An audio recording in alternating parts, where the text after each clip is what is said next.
Well, I guess I will just wait for some people to arrive. But that's okay. Yeah.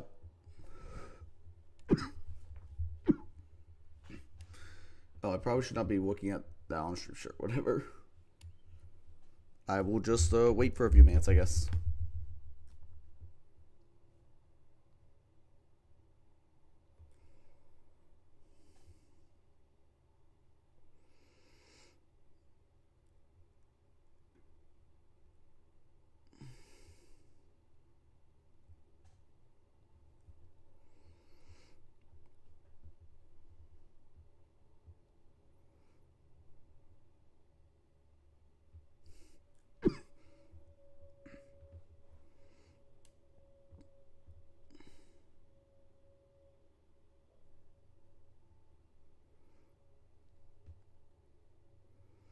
I see someone joined. Hello, welcome to the stream. I'm gonna wait about 5 minutes and then I'm gonna get started. We'll see who all joins.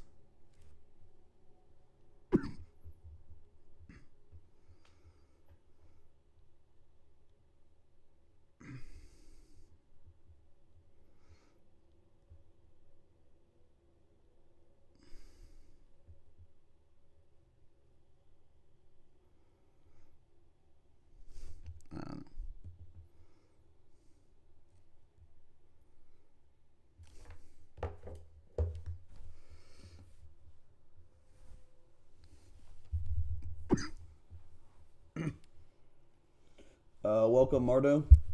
Yeah, we will see. I just put the first 20 games. I threw them on a doc with the matchups and stuff, so I can talk about them before we go into each game, and then we will just get into it. Yeah.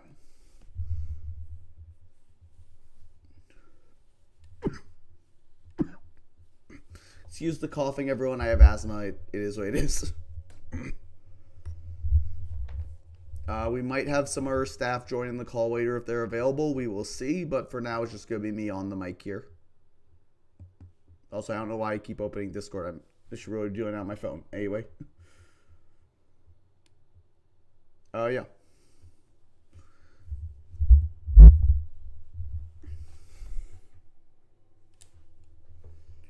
Yep, so we're just going to give it, give it to like 2 more minutes, then we'll get started.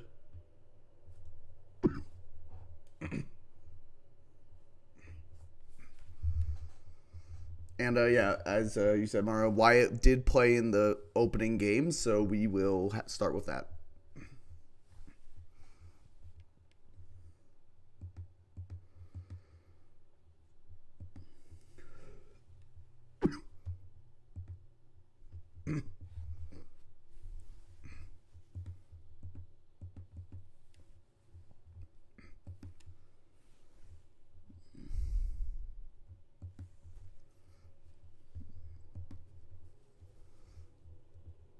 So we'll give it 1 more minute and then we'll get going.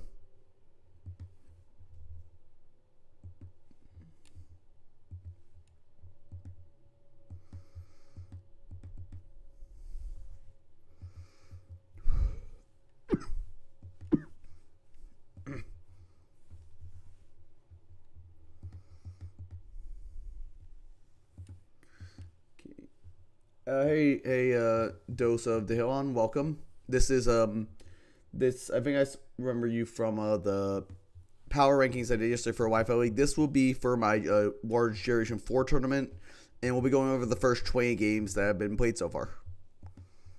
So with that, let's get right into it.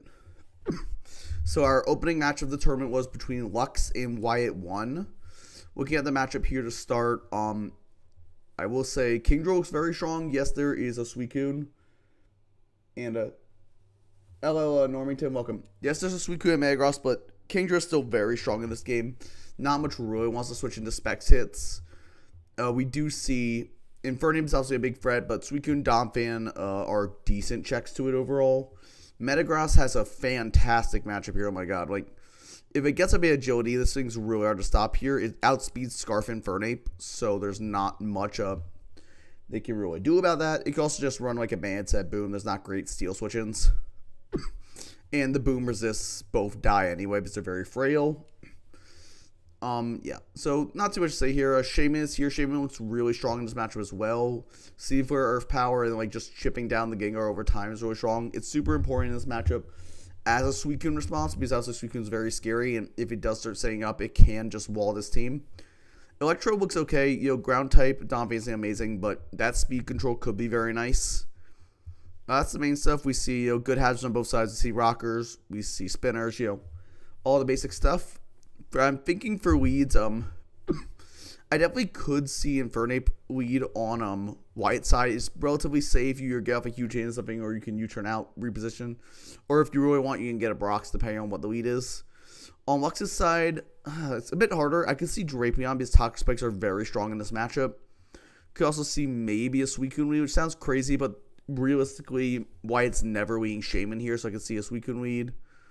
Miltank is also a decent lead, especially if it's Chople, because then like an Infernape or Lucario lead can't do that much to it, and then they can just hit them with Earthquake really hard after they drop their defenses. So with that, let's get into the game. I guess it's reloading, that's fine. So we have Lux on the left and Booga, aka Wyatt, on the right. Let's get started. Hello, Missouri, welcome. So we do see a Drapion lead into Electrode, and Electrode does click Rain Dance as expected with a lead Electrode in this matchup.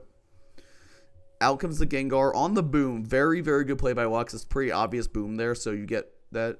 Then the Kingdra comes in. Go by him, but that is a specially defensive Suicune. Life Orb, Hydro Pump in the rain only does 40. And yes, Dracomir is strong, but HP Electric isn't actually going to do that much here. Dracomir, I think, also will be a better click there. But Ice Beam does a bit of chip into this thing. Kindra's going to miss an Hydro Pump, so it gets a bit more chip with the Ice Beam. That's 2 fewer hits it can make with the Life Orb. And Hydro Pump will just knock out the Suicune, which is pretty good for Booga. Suicune was very strong in this matchup. So we see come in here a Yachi Berry Tropius. So as a Dino check, is it going to knock out the Kingdra? No, it's going to click Sunny Day. And then Solar Beam. In this gen, Tropius does still get Chlorophyll, so he's a bit interesting here what he's doing. He clicks the Roost. Wow. So but the Mesmer's going to click Rain Dance again. The Tropius is going to click Sunny Day. The Tropius is actually outspeeding the Mesmer. I mean, he has a good chunk of speed in it.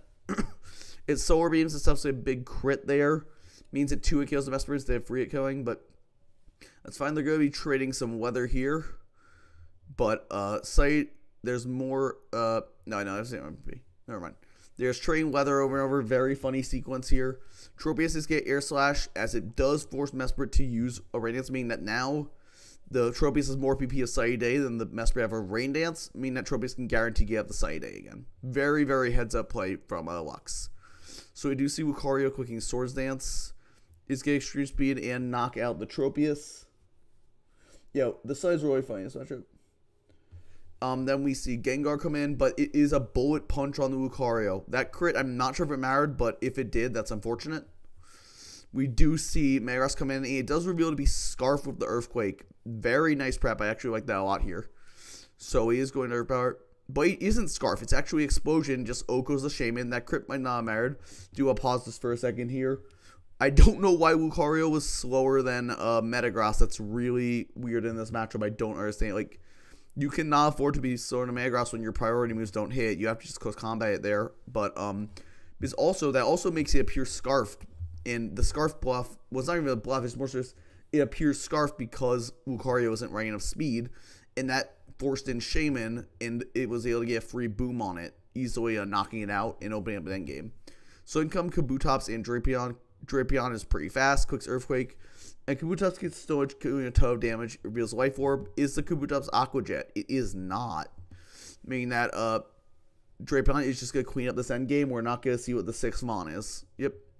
So Lux is going to win a 2-0. Obviously there were some crits, but I think he just played that really well. The Tropius prep was very heads up. I really liked that into the rain matchup, and the Yachi Berry to ensure he could get it up even in the face of an Ice Beam Kingdra was really smart. So definitely I really liked Lux's prep here. He played around the explosion on Electrode really well too. I did, outside the really slow Lucario, Wyatt's prep was fine. I think he played it okay, but losing Shaman like that in the end was really bad. Not that he should have done much about it, but he could have maybe gone Mesprit to scout something, I'm not sure, but yeah, and the slow Lucario is really weird. But overall, pretty close game. A nice opening match. Lots of fun wear shenanigans. Let's move on to our next game. And sorry, my computer kind of is shitty, so it's going pretty slowly. Welcome, Turtle. So I see Turtle has joined the call. He is muting because he's not in his hotel yet, but I will have someone else on the mic joining me shortly. So let's move on to matchup number 2. Okay, League 2. Matchup number 2. So we do see here we have Normington. Yeah, I've been closing, Dylan, I'm closing each tab as I go. So we have Normington versus Impulse, our second match. So looking at this, the first thing I'm noticing when I look at this matchup is, honestly, is probably the Frostlass, because spikes are very strong into this team. Chipping down Infernape and Nidoqueen and Shaman are all really good, and the Spear's a Cloyster, which is not great at spinning overall. So I definitely think a Frostless would be very smart here. It also speeds everything outside Sneasel, so unless they were a taunt Sneasel, you're guaranteed to get a spike here. It's our second Electro of the day, which is kind of funny. It probably comes because of the Gyarados. But it doesn't have to, because in this gen, because Electro is 140 instead of 150, it doesn't actually have speed plus 1 Gyarados at +0. So if it comes, it might have to be Scarf, and Scarf Electro doesn't look great here into like Nidoqueen Shaman. I will say Infernape is pretty solid. I can see just a set once you wear down the Donphan and Vaporeon a bit, cleaning up in the end game very easily. I don't love the Heatran matchup, but because Gyarados coming on it. But if you have HP Electric and it tries to DD, is pretty good. The Nidoqueen's a bit annoying, but you do outspeed it, so if you can chip it a bit, you can 2-hit KO it, which is really nice. But it is a pretty even matchup, I'd say. Both sides have threats. The Gyarados is obviously very scary, but Vaporeon can check it if it stays healthy. Celebi's a pretty good Gyarados check unless it's running power balance, and even then, it's like giving up other items like Wakanberry, meaning the Vaporeon can HP Electric it. So this is a pretty even matchup. I'm looking forward to watching this one. So we have Normington versus Impulse.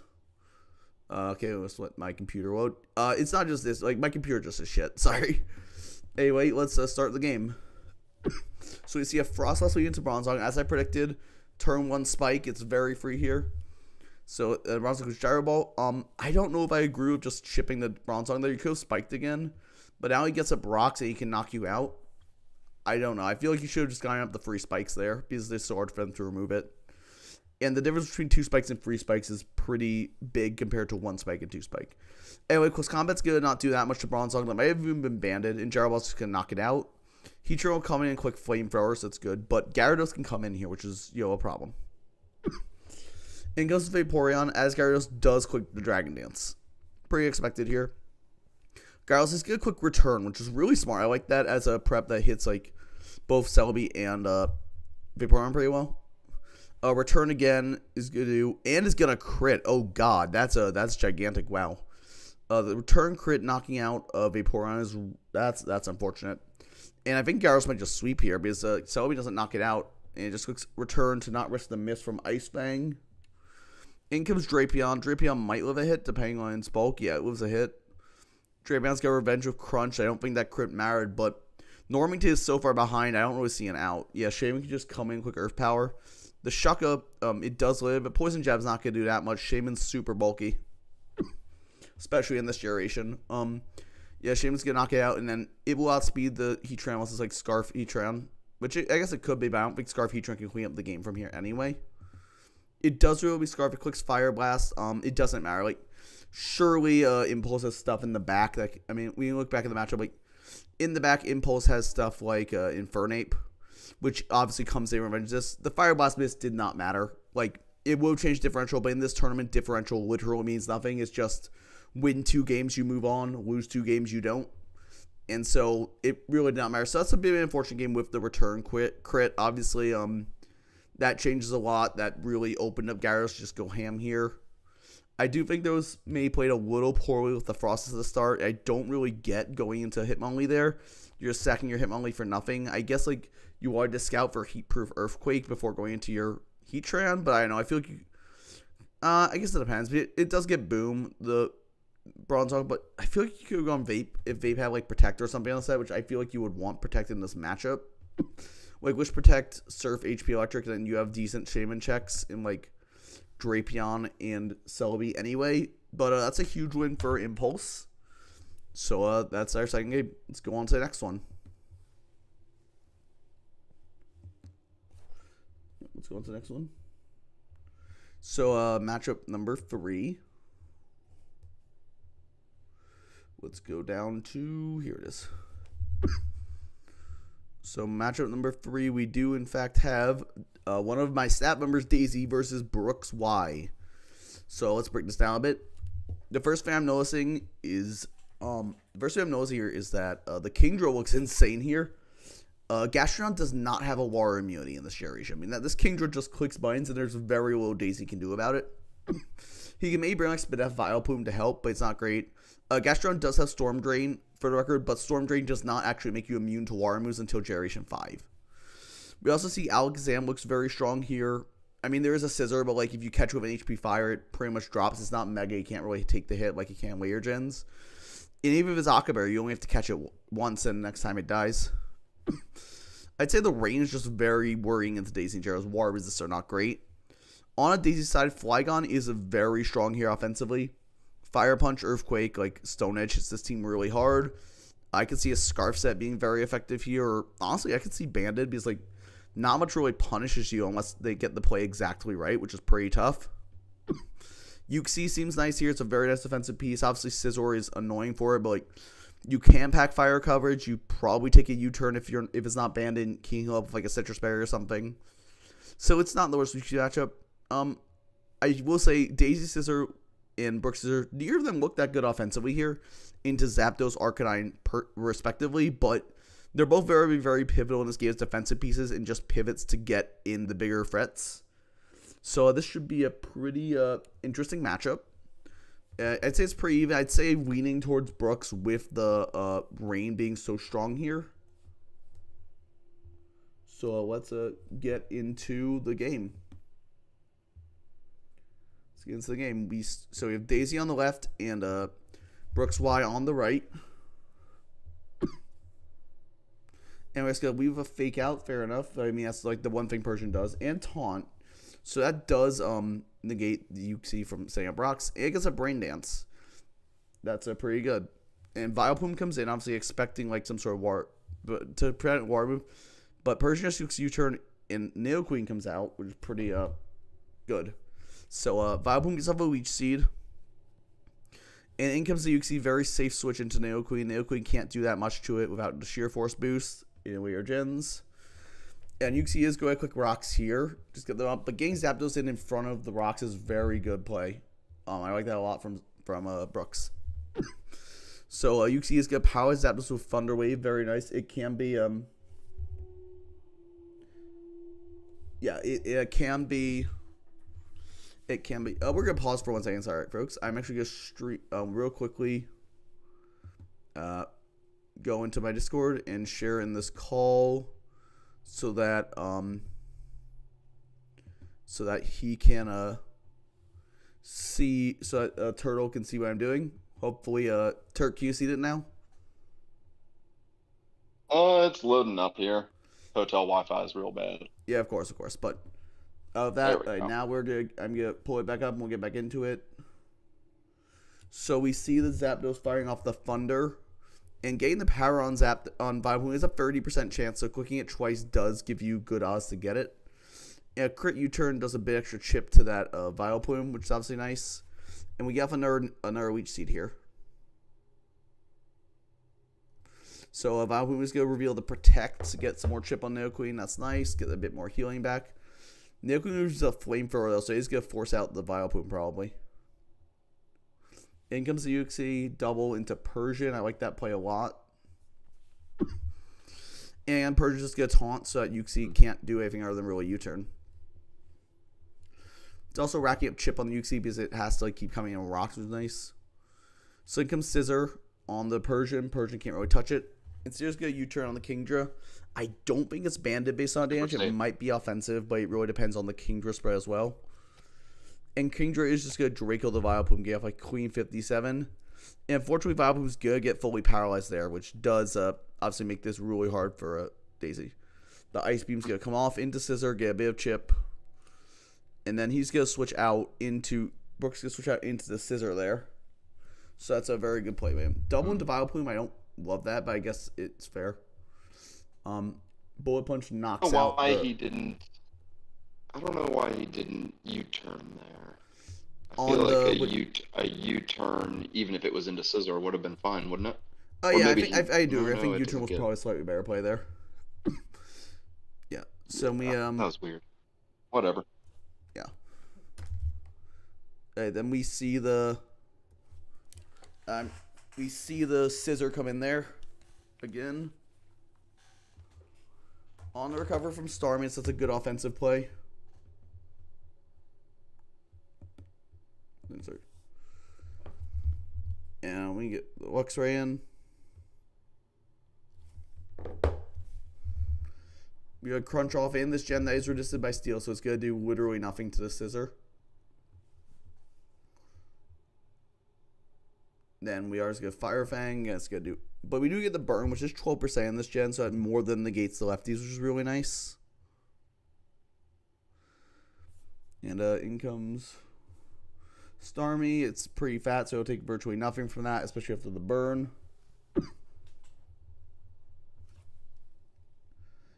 And we do is bring the Starmie on the HP, I assume HP Fire. Force out the Uxie, and Zapdos can just get off a free Roost, which is very good here, obviously. Do you turn out? Into Luxray, and Zapdos gets full power, meaning Luxray does get him for free, which is nice, but it doesn't do much. It reveals the white screen, though. That's really surprising. Yeah, one second. Yeah. And then we go into Flygon here. Very good play.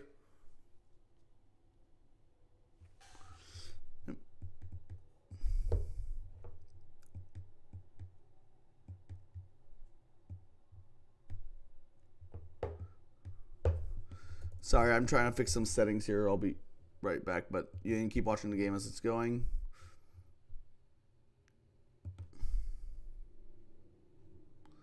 Alright, yeah.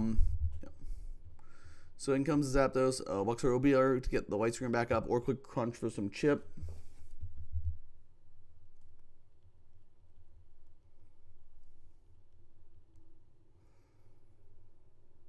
And then we, in comes the Flygon. Does go off an Outrage, but Scissor can just come in after, of course. Take the hit, get off a ton with U-turn. It's going to run Morning Sun, which I don't understand why you're running Morning Sun over Roost. That's very odd, especially when you have rain on your team. Did it get Roost this time? Huh? Yeah, I don't know about the synergy there with Morning Sun, but... Yeah, it gets Roost. So or with rain, but I didn't know. Does it get it this gen? It does, yeah. It does. It does get it this gen because it was a Gen 4 TM. Yeah, then there's just no reason. Yeah, I don't know. It made the Morning Suns deflect or something. I don't know. But I mean, I guess it's working. That's all right. And when you see this, and this Zapdos is just really hard for him to break. Matters. Like, I don't really see a great for him to bring it down, especially with pressure, like removing all these PP too. His best bet was probably Starmie. If Starmie has, like, I don't know, a Hydro Pump in Rain or something like that, then it's going to do a fat chunk to Zapdos. But he let it roost several times over the course of this whole game. And so then, he just kind of has to hope for a bunch of paras. I mean, looking at the matchup, where he benches Arcanine, Gastrodon, neither of those really break the Zapdos either. Honestly, I think paralyzing it might have been a mistake. Mm-hmm. If, like, he had something like Toxic on Vileplume, maybe he could have answered it. Because the paralysis is doing more harm than good right now. Flygon does come in on the Thunder. He also has Thunder, which just as a concept I don't really like, even on a rain team like this. I agree. I just don't know if I like that. Superior usually. And I don't see anything where you really care about the damage rolls. Maybe you need Thunder to KO Uxie, but Uxie doesn't really frighten you back, so I don't think that matters that much. Usually Thunder, and that is a banded Kabu tops. No, that's Life Orb. Wow, that's just Life Orb. That's a fat Starmie too. We saw it was a very fat Starmie. Sacks off Scissors to the Jet. I don't know why that. I don't know why you didn't bullet punch there. Was his Scizor? Surely, Yeah, surely was his you bullet Scizor punch not? there in case it has hot Gujet, right? You always scout for that. No, yeah, you always go there. Yeah, they're like I don't even think you go into. That's I think weird. you just go into Flygon anyway. There's no reason to go into that Scissor there. But anyway, and Scissor's just gonna U-turn. And out comes a Persian, and Flygon is. I mean, we'll see. So Persian's No, that's just out. game. Yeah, I mean the game is over. But Bib Chip, Outrage. Yeah. No matter what you click into, you have to click Outrage. Differential doesn't matter here, and Scissor just is good. Bullet Punch, I guess. I mean, if you U-turn, you'll just knock down and not risk that like an Outrage crit there. But I guess it doesn't really matter. So Brooks. Yeah, Outrage crit didn't. Yeah, it wouldn't have done anything. I still think like U-turn was a better play, but anyway, Brooks is gonna take home the win versus Daisy. So that's I'd say Brooks played this really well. I think the Thunder prep on Zapdos and Morning Sun on Scissor were a bit questionable. But other than that, I think it was a pretty solid prep from his side. Honestly, I like Daisy's prep a lot too. It's just he just didn't have much to deal with Zapdos and Jero. I think he should have tried to fit Toxic on something or two because let me look at Brooks' full team. Does he have a Cleric on here? I mean, I guess Leafeon. Yeah, closest thing he may. Leafeon gets Heal Bell, and Leafeon is bringable in this matchup. Yeah. But I don't know. I feel like versus Zapdos, when you go Mon that can break it with raw power, you have to run Toxic. Yeah, something like Zapdos is just kind of. I mean, it's high cost for a reason. It's super difficult to break, and it actually just smacks you back real hard. Yeah, it's really difficult to break, especially when I don't know. Flygon's an okay way to break it, but like you really need other ways to chip it first. Yeah, and not with Scizor around. You know, yeah, Scizor, you have to have your rocks up. You have to have some way to deal with Scizor outside of Flygon. Or tech Flygon, I guess, to hit Scizor in some way, but something tells me that this was a banded Flygon or something, some kind of a locked-in Flygon, because he never really switched around many of his moves. Yeah. Yeah, I'm not familiar too much with the damage rolls here, but just the way it was played, he needed to, for lack of better, more elegant phrasing, he had to play better with the Flygon on that if he wanted it to help maybe if he break through Scizor and... This may sound kind of crazy, but I almost wish he brought like an offensive Arcanine here, because like Kingdra and Kabutops don't want to switch hard into things. Like a Flare Blitz would do a good chunk of Zapdos. Arcanine would have been... Honestly, I think Arcanine would have been great into this. Almost all of his attackers... Well, no. Brooks has a good mix of attack and special attackers. I think it's more so but at least in this matchup... I think Arcanine would have been good as an offensive piece here. I don't think it provides much defensive value outside checking Scissor. Well, and intimidate to at least slow down something like Kabutops and Persian, and Nidoqueen if it's running the Earthquake physical stuff. But overall, so it would have been fine in that capacity. I think this is a pretty clean game though. Like not too much hacks. It was like I think Brooks just played better here. Yeah, no, it was just strictly better outplayed, better prep. Yep. I would like to harp though. I definitely don't understand the Thunder. Even if you have perfect rain, you're making too much of an assumption that you're going to have rain up all the time. Especially into like something like a Uxie that can use a quick Sunny Day. Yeah, Uxie can use Sunny Day. Arcanine, in theory, could have used Sunny Day. There's so many ways that Daisy could have answered that. That's true. So with that, let's get into our next matchup. So we see Drifting versus KJ here. So we see two Rollums. I ended up deciding just for like visual purposes to put the forms that I would have predicted them to bring. I think Frost makes a lot of sense on Drifting's end into Roserade Gliscor. And I think on KJ's end, like Hydro Pump is pretty good. It helps you hit Pound reliably. But I can see other types. I can see me like I even see like a Heat here to overheat through the Magnezone maybe. But yeah. So anyway, on the rest of the Mons, Clef is really good in this matchup. Oh my god. This is a crazy Clef matchup. Yeah, I mean, what are all the Mons that Clef just kind of helps blank through? I mean, Everything other than Hitmontop. Gliscor has to run an offensive set because it's not going to stall through it. Outside of taunt, I guess. Yeah. Clef can kind of just sit there and be annoying, even into like Rose Raid. I think the presence of Clef just means that there has to be some kind of taunt going on from KJ's end. Otherwise, Clef is just going to kind of sit there and be annoying all game. I agree. And like, yes, you have a Hitmontop, but like, there's a Rotom, and Hitmontop can't do shit unless you like foresight into it, and then they just go hard into Hippowdon, so it's not great. So there's also, what does Drifting have here that just answers Hitmontop? I mean, Hippowdon is physically bulky and it's never getting through it.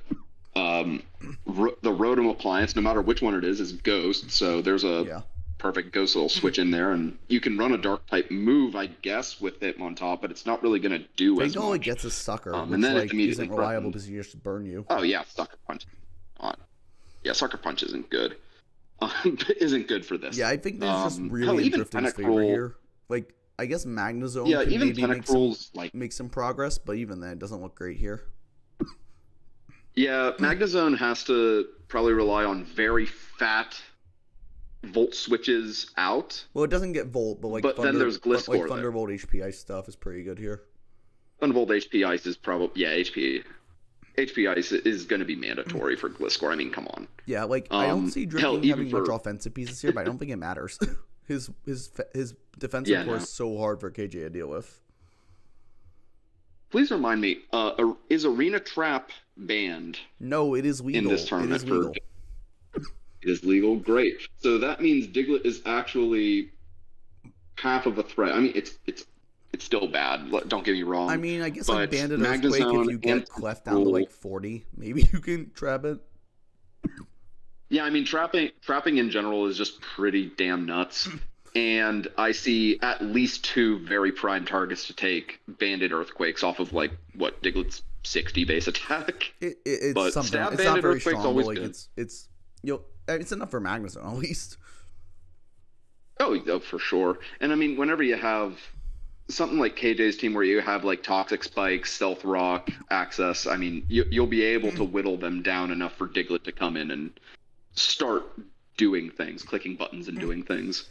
I will say I also, think Smeargle would be a very good lead here base. on Drifting side, because Hitmontop can never really spin unless it's running Foresight, but even then, like that's rough for it to fit in this matchup. So Smeargle lead could be pretty strong to anything other than Taunt Gliscor. Just get up your hazards early. And like since Tentacruel is a pretty reliable spinner, obviously it can't hit Rotom that hard, but like if you run like offensive, you can like offensive Life Orb can probably 2-hit KO and then get a sprint similar if you're on like Surf, like Modest maybe. I don't know. It's both sides have really strong spin blockers and really strong hazards and spinners that are only so-so. So it's gonna be a hazard heavy game regardless. What does Probopass do? Trap steel types, set up rocks. That's about it. It would be very funny if Magnezone and Probopass trap each other. It would be very funny, but I don't think it's likely. It'd be very funny, but I think it's more likely that Probopass gets left at home and Diglett comes in. Honestly, I think it's just gonna be I think it's just gonna be these 3: Gliscor, Hitmontop, and Uxie. I don't think Diglett comes. I'm just saying if it did. Well, yeah, Probopass is definitely the worst mind in the matchup here. That's not debatable. Absolutely awful. Absolutely awful. With that, let's. But Suicune, you know what? Suicune's always scary. Yeah, in my opinion, Suicune's just always. Where there's a Suicune, there's a way, but there is like Encore Clef here, so in Haze Tentacruel. So I don't know if there's a way with things that outspeed it. So let's hop in. Yeah, let's see it. So we do. I believe these are both custom avatars. You'll have to see it. So you see a Uxie lead, just U-turn out. Fair enough. As Drifting gets up his rocks, obviously a very safe play. You want them up early with a team like this. And there goes up a Spike as expected. Rotom Wash. So we do see Rotom Wash, which is interesting. I mean, I guess he wanted the consistency. He cared more about that over the Blizzard. I guess that kind of makes sense, so fair enough. Rotom Shadow Balls. It's good to... Ooh, that's a good chunk. That might be a more offensive Rose Raid. Actually, no, these Shadow Balls are doing nothing. That's probably his, like, Rose Raid's natural special attack. Rose Raid's already a naturally fast mon. I love naturally fast mons for draft, because whenever you have a little bit of a slower team, Yeah. Oh, that's probably HP ground. That was HP then. ground, yeah, for the Magnezone. Very good scout by drifting there. Very good scout. I like that a lot. Oh, yeah. Life Orb airways into the Uxie. But yeah, I will say, man, there are so many hazards. I mean, this is the hazard game. That's what it is. Oh, yeah. Rotom is going to come in. It is and good. Roseray well enough. And be a sand. Roseray can't even, like, sim for anything. So he's going to take an energy ball, which is going to do another, like, third, which is pretty good. But Roseray's going to go down here. I was wondering if there was going to be one more layer of T-Spikes or something like that, but no. I mean, I don't think the T-Spikes even help that much. They only hit Hippowdon. You can always go into Tentacruel and absorb them. And that is that Specs fucking Rotom? That's gotta be Specs, right? It did 43 to Magnezone. That's definitely Specs. There's no way it's not. If it did 43 to Magnezone, there's no universe it's not. Yeah. That looks right. Uxie to a tiny bit of chip. I guess predicting like a probably. Scarf. Predicting Gliscor, probably. Yeah, Trick, Scarf. Perfect. Love that with the Uxie. Yeah. That really cripples Hippowdon completely. Yeah. And it gives Uxie leftovers so it doesn't take Sand Chip anymore, which is kind of nice. But he's just going to go down to the Aerodactyl. But Aerodactyl is taking more chip. It's taking another round of rocks and a Life Orb hit. We do see Ice Fangs. The Gliscor is not going to KO. And Aqua Tail. Wow. God. Aqua Tail's such a bad move, but I love if you're like an it. SD set, you might want Aqua Tail for coverage into Hippowdon too. I can see it, but still, it doesn't feel great. Yeah, it's just what you have to run to hit Arrow and Hippowdon effectively. Yeah, it's like you weren't happy about running Aqua Tail, but you're gonna do it. Yeah. Anyway, in comes Clef. It takes 38 from a crit, showing it's probably a defensive Suicune. And it's going to reveal the knockoff game of Hitmontop's leftovers means this Rocks and Sand Chip is going to stay on it the whole game. There's a Hippowdon. This Hitmontop clicks Toxic. This Hippowdon is so dead. Toxic reading Rotom. I mean, yeah, it's pretty much just this point. But he does actually double into Rotom on it. Interesting. So calling the double, because that makes sense. Because obviously, but back into Hippowdon, I don't really get those plays, really. Hippowdon. Yeah, I think. Yeah, that hippo just died from every hazard under the sun. I feel like you could. I don't know. Maybe he was predicting the Gliscor double instead of the Rotom double. That's possible. Closcomma's gonna come off, and that's just gonna one shot the Clef. Wow, that is offensive as hell. Well, there we go. And that's a way to solve it. Rotom's lefty, so it doesn't just die to it's rest. Holy shit! That's Rotom could actually solo this endgame now if the opposing Rotom isn't able to get in and fire off a Spec Shadow Ball on it. And his Sleep Talk. I assume. What are the rest of the moves? It's Shadow Ball. Fourth move is your Hydro Pump or Thunderbolt. Shadow Ball, probably Hydro. Yeah, probably Hydro Pump. Yeah, it's gotta be. It's gonna roll Rest again, but it doesn't matter because Aqua Tail missed. So Gliscor's gonna Roost up. Hydro Pump. Who knows? And he's gonna Shadow Ball. And fun fact, this Gliscor is Sand Veil because of we do allow Sand Veil but not on the same team as Sandstream because the opponent it allows Sand Veil here. Rotom. Gliscor's gonna miss the Toxic on the Rotom though, as opposed to the other way around. And it will just Shadow Ball into it. And I mean, this Gliscor can't win this 1v1 with Rotom having rest. It's never winning this 1v1. Well, the one thing I can see is but at least Toxic is going to put pressure on it to rest. It's going to force it to rest eventually, yeah. Yeah, and on the rest turn, you switch in your Suicune, grab a Calm Mind or two, and then start doing I'm starting to think this thing's actually Hyper Cutter. He didn't realize he could run Sand Veil because this thing's not dodging anything. Yeah, this is definitely Hyper Cutter. He just didn't realize he need to dodge if you're just good. But yeah, that's a big crit. And then Rotom Special Event Drop means it's now 2 KO by Shadow Ball. Rotom has to rest this turn, so Aqua Tail's gonna miss. If he clicks rest, it doesn't matter. This Gliscor is blind. It makes like 2 Toxics, 2 Aqua Tails. Anyway, and staying in whenever your special defense is lower like this, I don't know. I'm not a fan. I think you have to switch here. You have to just sack your Hitmontop or something. I mean, we don't know what Drifting's last mon is. So, the last one's probably a Tentacruel, so you don't need your Hitmontop for that. Probably. Yeah, Roman's going to continue firearm attacks. In comes the Suicune. This is a risk because we have not seen the last move yet. We do just fire up a Shadow Ball. Is the last move Thunderbolt? That is the question. Protect Suicune to scout. It is not. Scouting it out. Is not writing an electric move. How much PP is left on Shadow Ball? 9. 9 more. So it's almost out, yeah. Yeah. Ooh, that crit's going to help a lot with that, though. Gliscor is roosted off, so maybe it doesn't. Gliscor's down to just 7 roosts. Nah, Gliscor just rests it forever. Yeah. Unless it gets like another drop, yeah.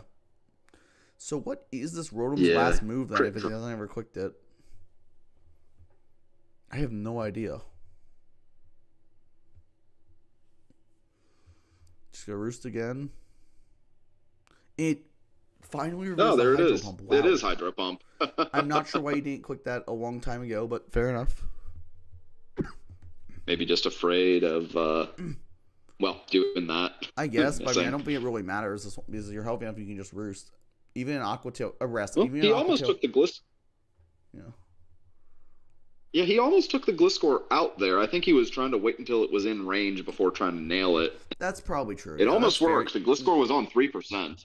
Yeah, so yeah, you probably don't need to go. And it's back on 3%. Yeah. And to be fair, as long as he keeps one Shadow Ball and one Hydro Pump PP, he can just continue sleep talking them, which is all that really matters. Yeah, I think Suicune just kind of completely walls this Rotom, regardless. So every bit of PP Gliscor uses is just that much less as against Suicune. That's true. Yeah, so this Rotom is just going to get wheels. Missing our Hydro Pump. Strong in every end game. But he's got Aqua Tails. He's supposed to hit you. Hydro Pump is going to do a ton, but he can still continue roosting. At least only 3 roosts left. You just click it again. It does knock out from that range. Okay. There you go. Rotom's going to get whoa.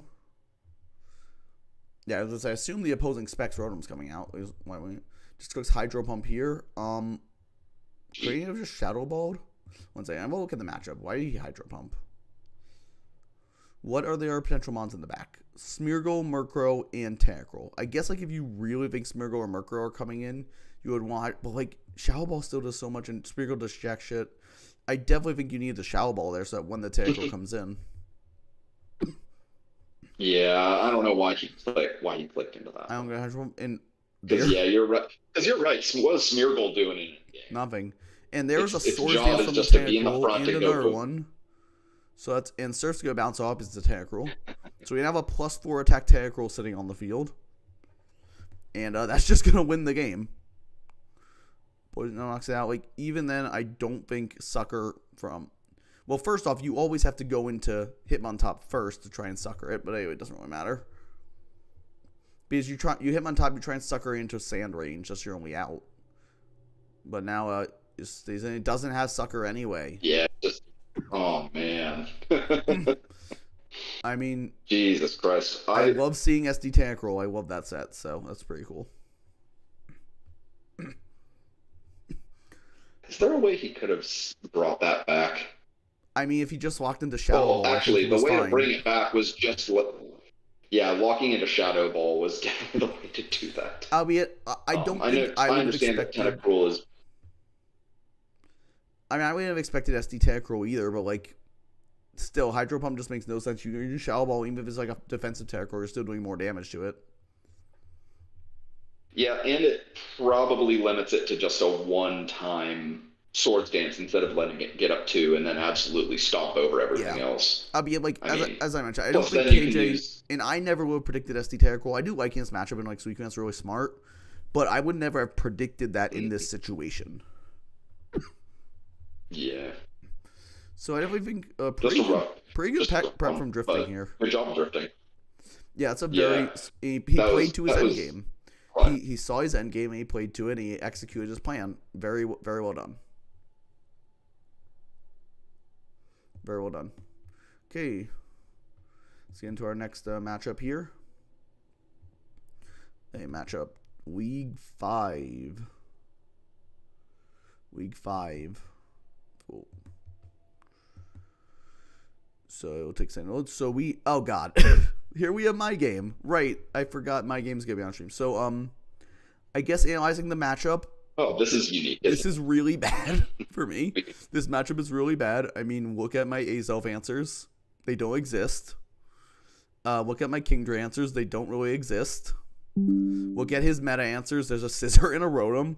Okay, he doesn't have great Kingdra answers, but that's like, I think anyone, this is pretty rough.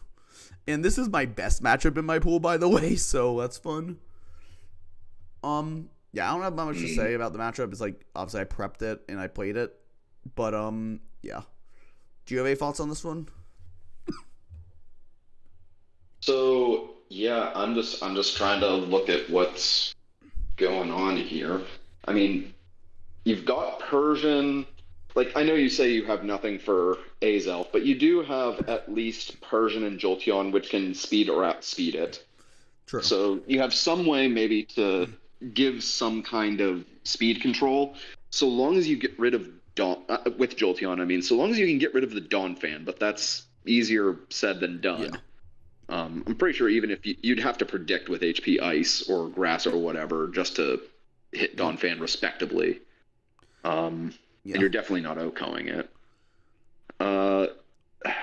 Metagross is just a threat in general to everything's life. Metagross is decent here. Scissor's kind of annoying, but I can't HP fire it. So, I mean, it's kind of hard to break both Scissor and Rotom together with Metagross without wasting a lot of move slots. Yeah, your best bet might just be HP fire on that, but I don't know. I really like just speccing all into its attack and not worrying about the mixed attacking capabilities. Just playing to its bulk and playing to its strength instead of playing to the relatively meager special attacking side, but whatever gets the job done. Hey. Other things, your Clefable is pretty annoying against it. This is a good Clef matchup, yeah. Yeah, Clef doesn't like having Scizor in front of it, but I mean, I can pack click knockoff, maybe. I can pack Flamethrower, and if it clicks Superpower, I just go Gliscor. Yeah, you have knockoff too to really start chipping away at a few of these. So real quick, since it's my game, I might as well pull up my prep for everyone to save. This is my game. I might as well pull it up. Let me open up Showdown. Yeah, this is a unique little perspective we can get here. My Not game, everybody. So you can see the Madman team I built. I don't care. I made a bunch of shit. Anyway, let's come on. Roll, please. Distortion Draft Tour. I have not built for my error games, thankfully. So I guess I'll start with the lead. The lead here is Gliscor. So this set is very particular. The goal is to get up rocks on pretty much everything. The one real exception to that is Kingdra. So I basically get rocks on anything. And the Yachi Berry allows me, in case he's like a weed, because I thought Weed Azelf was not that unlikely here. So I could potentially U-turn out and get in Pursuit Trap Metagross to trap it with a Scarf. Also kind of helps against Rotom if I can chip the Rotom a bit. And just, I mean, Toxic for Rotom, obviously. Earthquake, like, it's a pretty basic set. The attack, what does the attack do? The attack does something. The U-turn attack puts Azelf in Metagross range, that's right. Then we have this Metagross here. I am packing HP Fire for Scissor, Pursuit, Zen, because Psychic is just a better stab than Steel into this team. Like, you can see his Psychic resists are much worse than his Steel ones, and the Mighty is not fucking coming. So, it's pretty good. And then, Boom, because Boom. It's a Metagross. It's booming. It's a Scarf Set is booming. We have Clef, very basic, specially defensive. Thunderwave, Wish, Protect, Flamethrower, Protect to stall at rain turns, paralyze everything. Flamethrower is good chip into everything, or in Kingdra, which I just paralyze anyway. I guess Miltank's a little annoying, but like I can paralyze it. So yeah, Kingdra. Yeah, Miltank's always surprisingly. We are running a physical Kingdra. In hindsight, I do think a special set would have been better, like Special Dragon Dance, because Specialist hits his team a lot harder. And I just get the speed boost. I don't care about the attack. But honestly, I'm running Dragon Dance, Waterfall, Outrage, and Yawn. Yawn is I was a bit worried about Miltank setting up with curses, so this can stop it and put it to sleep for a few turns, let me gain something to boom on it. Unfortunately, I did consider Rest over Yawn here. which might have been smart because rest allows me to heal up on a lot of things and just get a second chance at sweeping if the first one doesn't go super well. Then we have the second choice Scarfer, Choice Scarf Jolteon. This outspeeds Kingdra and Rain by 1 point. There you go. That's why it's here. That's why it's scarfed. T-Bolt, I'm not writing a coverage for Donphance. Not great, but like I couldn't really say. I wanted the pivoting more, and T-Wave is just an important safety measure if Kingdra's not in range of Thunderbolt yet. And Shallow Ball does much more damage to Azelf in case I need to. It also hits the stupid Rotom. Lastly, we see Quillfish, and yes, I'm running triple fucking Scarf because that's how you know this matchup sucks, in my opinion. I just booming again. This speed ties Kingdra. Waterfall, good damage to things. Spikes is pretty good. His removal is not great. Donphan's fine, but my team pressures it pretty well. It's not gonna have a ton of great chance. Even if it does, I can get the rocks back up with Gliscor later. I ain't really need a fourth move here. I maybe kill around Destiny Bar or something. I don't know, but that's the team. Triple Scarf, and then we have the Yachi Maros, the Wum, Yawn, Kingdra, and the pretty standard Clef. So that I'm gonna close this up. Let's get into the battle itself. Starting with Gliscor, as we do see a Miltank lead. We're just going to trade rocks. He's going to buy some. He's going to get the first try power, which is annoying. Not the end of the world, though. This Gliscor set doesn't particularly mind being paralyzed in terms of speed. It's not doing much with speed anyway. Just getting off a U-turn after Toxicking the Miltank and getting my Kingdra. He does switch out for the Donphan. Donphan into Miltank. And Waterfall reveals this thing's pretty fat on the physical side. I do switch because I don't want to risk burning my Wum yet. As he just body slams. I believe I just Roost here. Pretty sure. No, I U-turn again. Yeah, okay. Roost would have been a safe. Roost would have been a safe option. But anyway, there, again, Clef. I get paralyzed by Discharge, which doesn't really matter because I can't be full powered in Gen 4, and my speed doesn't matter here. He's going to Shallow pick me a switch, but I'm just going to paralyze the Rotom as well. If only Magikarp worked like how it did in Gen 4. Ugh. Yeah, that's true. I'm going to Flamethrower. He does reveal Pain Switch, which is a little annoying. Flamethrower is good chip, though. In comes the Donphan as I go for Wish. And I know I live any hit, even a Banded Earthquake, but they reveal Superpower, and I'm like, well, shit. I should have scouted for that. There was no reason not to go into Gliscor. There was no reason not to go into Gliscor. This thing cannot touch Gliscor. I'm Yachi even if I shards after. It was a terrible play. I lived an Earthquake, but there was no reason to let Clef take that chip anyway. I was like, I'll heal up after, but I still could have taken a ton of Earthquake. And I lose my Clef for no reason, which is really bad. To be fair, Superpower was really good prep. I did not expect it at all, but it wouldn't have mattered if I just made the correct play and went into Gliscor anyway. But that's good game, my Kingdra. Did you have Protect on? I did have Protect on Clef, but I was at full, so I was like, I don't think it can me from full, so I don't need a scout. Yeah, no, that was hindsight's 2020 on that. I mean, one. I never would have expected Superpower, but even then, the thought process that I can take an Earthquake is not smart when I can always go into Gliscor, take the Earthquake, and get healed up from the Wish. There's no reason not to. Yeah. Anything and especially if you have a Clef, you need to prepare for a Superpower to come your way from whatever thing is convenient. Yeah, I'm getting the Kingdra on the -1 Donphan. I just Dragon Dance. I don't expect him to stay in because at -1 you should die a Waterfall. He has actually switched though. He has to stay in, and that Earthquake does a lot, which maybe makes me wish I had Rest because that was damaged a lot. Ice Shard's gonna hit me. So definitely regretting the choice to take Rest off of this set right now. But is what it is. In comes Scizor. I predict the Quick Attack or Bullet Punch. I just go hard meta. He has Quick Attack. He goes to be Life Orb. He goes Rotom as I has HP Fire. Do a good chunk to it actually. But it's a roll to kill. I don't want to risk getting discharged, so I switch out. So yeah. Unfortunately, I do get fully paralyzed here, meaning I can't Roost, so I do lose my Gliscor, which is very unfortunate.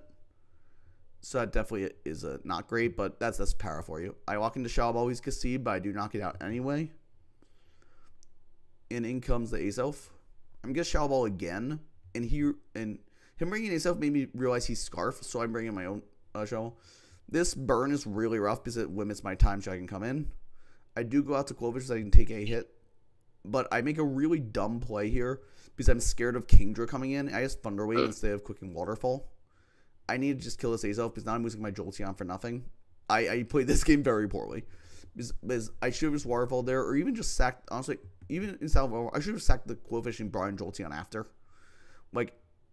I had no go back. Yeah, Jolteon. Yeah, I should have clicked Thunder Wave again instead of switching and just brought in Jolteon after. I still get like 2 turns. I can just quick Thunderbolt and stuff. But Jolteon's gonna go down. I knock out with Waterfall from Kingdra, but I'm 2-0 now. Scissors revenges this. If I had rest on a set, I could rest on the Azelf instead of Dragon Dance and won the game because it would be locked in the Flamethrower. But unfortunately, I am an idiot and took rest off for Yawn. So if I was rest, I did win the game there because Azelf's locked in Flamethrower. And this game's over. Like Scissors queens up. I do go for Zen. I mean, might as well. Like that's my out because his last month's obviously Kingdra. Can't HP fire. He does Bug Bite. Does a ton. I have to switch into Quillfish, so for the Bullet Punch hit. Actually, wait. Why did I do that? I could have stayed in with the hit, Zen'd it, and then hit the Kingdra once and me. No, it doesn't matter because Quillfish is Mono Waterfall anyway. So, yeah, oh, man. Here is on stream me playing very poorly. If Zen was there... If Zen Headbutt hit and flinched, that would have been that's really aggravating for Sai. I mean, I sacked my Clef for no reason. I sacked my Jolteon for no reason. I took Yawn off Kingdra like an idiot. I did lose my Gliscor to the full power. That sucked. Like, I just played this game very poorly, and I should have won despite the poor matchup if I just played like a smart person. So, it is what it is. Good Sai guy did pretty well. The superpower on Donphan was very good prep. But I'm a little frustrated with myself over this one because this was very winnable if I just didn't sack 2 mounts for no reason. But yeah, I don't have any comment on it. I think you hit it more or less. I'm also not a huge fan of triple choice anything, regardless of Scarf, Spec, or Band. But yeah, you might have been just a little bit too scared of the Kingdra. I mean, the Quillfish does one explosion, just drop it. Yeah, from but Quillfish. I was worried about Waterfall, and then you can Rain Dance the turn after, and then if I bring in Quillfish, it's a Speed Tie, and if I lose the Speed Tie, I'm in really bad shape. I guess that's fair, Jolteon, but so it doesn't matter. I still had Jolteon. I could have just Thunderbolted it. Yeah, Thunderbolt or Thunder Wave. You had Thunder Wave on Clef. Yeah. I mean, Clef was down. Clef was dead. That doesn't stop him from having Lum. At that point, yeah. But yeah, there were a few outs, not just in the gameplay, but also in Team Builder that I think would have been specifically just running rest on Kingdra. That you had options for. Specifically just running rest on Kingdra were the only thing that mattered. Yeah, Yawn is very slow. I understand why you brought it in, but his team works, with the exception of Miltank, his team works pretty damn quickly. Yeah, Yawn was not. If you let Miltank just run over it, but even with Yawn, please do correct me if I'm wrong, but doesn't Miltank, that its whole shtick is kind of just curse and rest and then body slam. Usually curse milk drink heal bell is more common, but I guess you can run curse rest. Milk drink heal bell. Yeah, I mean if it has heal bell on it, even it's rough, but yeah, if I just put rest on the Kingdra, I won the game. If I just didn't sack my Clef, I probably won the game. If I just didn't sack my Jolteon, I probably just won the game, etc. Yeah. Yeah. Remember, kids, don't play when you're on tilt. Don't play important games right after getting hacked in another important game and being super on tilt. Friendly tip. Yeah. Let's move on. Yeah, just don't play whenever you're pissed anyway. Yeah, let's move on. So next matchup, let's move on to Game 6.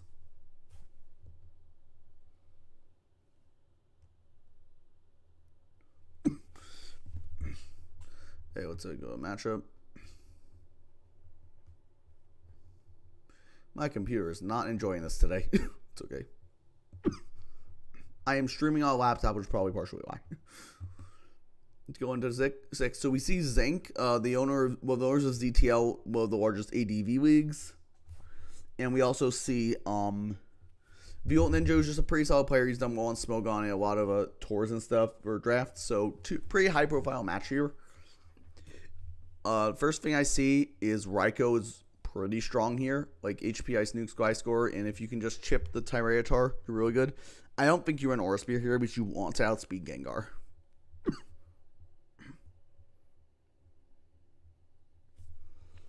Yeah.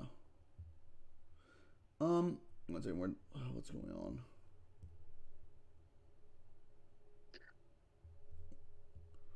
Take your time.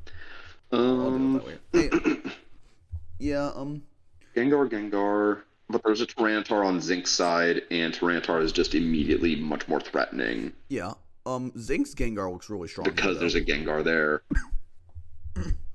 Zinc's Gengar, but honestly, Tyranitar. What does Tyranitar not threaten? Swampert, at least somewhat in this matchup. Swampert and like an Akka Fortress. Akka Fortress, maybe.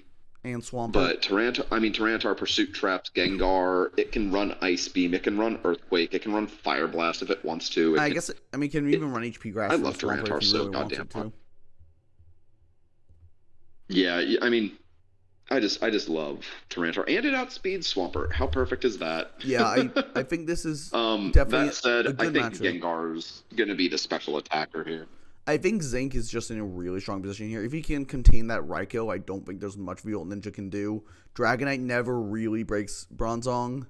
Gengar never really does shit to Tyranitar unless you are like Colbur and you focus blast on the switch in and you focus blast again and like you hit both in like the T-Tars and Chopple, and like that's a lot of list of qualifiers.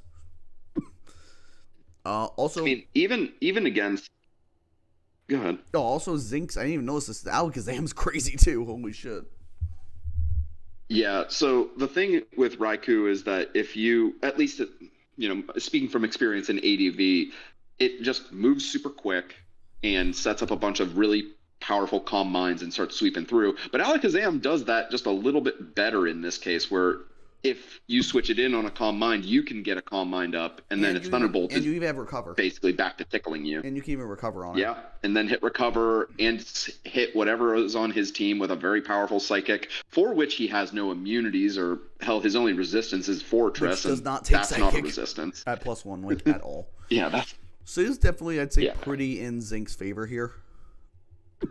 Oh, this is very... I'm not familiar with any players, whether they have accolades or whatnot, but I think Zinc has a huge margin of error. You could screw up quite a bit and still find a way to win, where Volt Ninja is just going to need to... Volt Ninja's going to need to prep and play out of his mind to win this, I'll be honest. I mean, yeah, even then, prep, there's only so much you can do with...